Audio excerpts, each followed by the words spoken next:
नदिया के तीरे आनंद भैया छातावा लेले हो खाड़। नदिया के तीरे आनंद भैया छातावा लेले हो खाड़।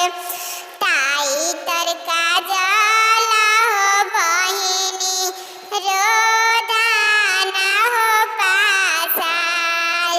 ताई तर अनीता हो बहिनी रोदाना हो पासार। चुपा हो खचुपा बहिनिया पटोरावे पोछा हो लोर। चुपा हो खचुपा बहिनिया पटोरावे पोछा हो लोर। बाबा के संपत्तिया हो बहिना आधा देबो हो बाट। बाबा के संपत्तिया हो बहिना आधा देबो हो बाट। बाबा के संपत्तिया हो भैया तोहरे बाटे हो हक। बाबा के संपत्तिया पा भैया तोहरे बाटे हो हक। हम दूरदेशी बहिनिया चुनरिए बाटे हो आस। हम दूरदेशी बहिनिया चुनरिए बाटे हो आस। नदिया के तीरे जे भैया छातावा लेले हो खाड़। नदिया के तीरे अमिता भैया छातावा लेले हो खाड़। ताई तर रुखिया हो बहिना रोदाना हो पासार। ताई तर अंजलि हो बहिनी रोदाना हो पासार। कौन भैया लावेले नदिया में के पनिया यार नदिया में के पनिया। कौन भैया लावस करम गछिया हरी। अरे कौन भैया लावस करम गछिया हरी। कौन दीदी बनावेली शिवा के मूर्तिया यार शिवा के मूर्तिया यार। कौन दीदी पूजस करम गछिया हरी। अरे कौन दीदी पूजस करम गछिया हरी। बड़का भैया लावेले नदिया में के पनिया यार नदिया में के पनिया। अरे छोटका भैया लावस करम गछिया हरी। अरे छोटका भैया लावस करम गछिया हरी।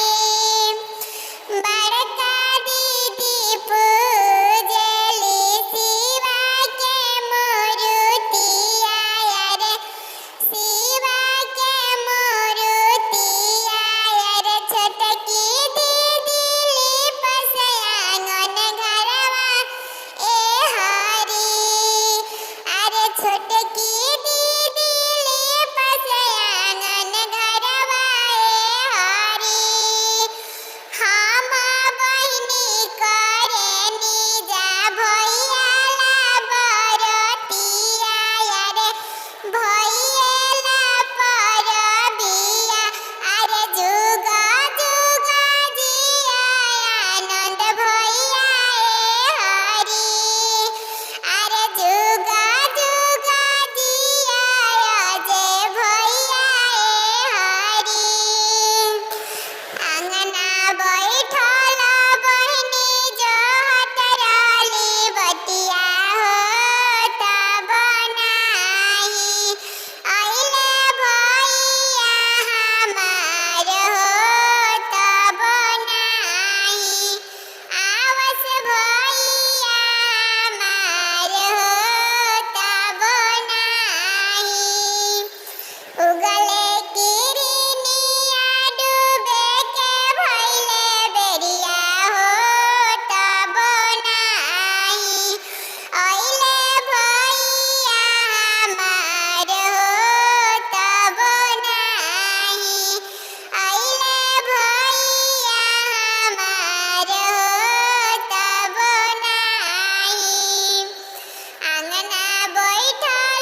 दिया